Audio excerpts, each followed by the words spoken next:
આજે બાબર તાલુકા કોંગ્રેસ સમિતિ આયોજિત તાલુકાની કારોબારીની મિટિંગ બાબર લોકનિકેતન બોલાવી। એમાં વર્તમાન સમયમાં જે જિલ્લા અને તાલુકા પંચાયતની ચૂંટણી આવે એમાં જે ઉમેદવારો ચૂંટણી લડવા માગતા હોય, જાતિ સમીકરણ અને ભૂતકાળની અંદર અનેક વખત જ્યારે જ્યારે ચૂંટણી લડ્યા ત્યારે બાબર તાલુકાની અંદર કોંગ્રેસ જીતી હતી અને આ વખતે પણ જિલ્લા અને તાલુકા પંચાયત જે 3 જિલ્લા પંચાયત છે, 18 તાલુકા પંચાયત છે, અમે બધા આગેવાનો સાથે મળીને જાતિ સમીકરણના આધારે ઉમેદવારો તૈયાર કરશું અને જ્યારે પણ સરકાર ચૂંટણીની જાહેરાત કરે એ ટાઈમે ચૂંટણી લડવા માટે કોંગ્રેસ પક્ષ અને કોંગ્રેસના કાર્યકરો સક્ષમ છે અને આ વખતે પણ અમે ચૂંટણી જીતી અને લોકોએ જે અમારા ઉપર ભરોસો મૂક્યો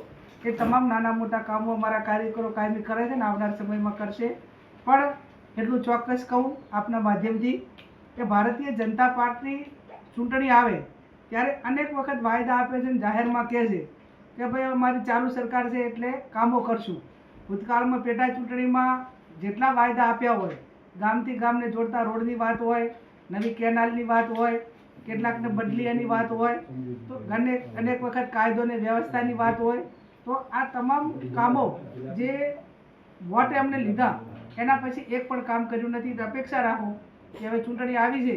તો ગામમાં જે લોકો ભાજપના લોકો જાય વોટ માંગવા માટે એ ટાઈમે એમના ગામમાં જે જાહેરાતો કામની કરી એ કામની ઉઘરાણી કરે એવું પણ આપણા માધ્યમથી આપણી પાસે અને ગામના લોકો પાસે અપેક્ષા રાખો।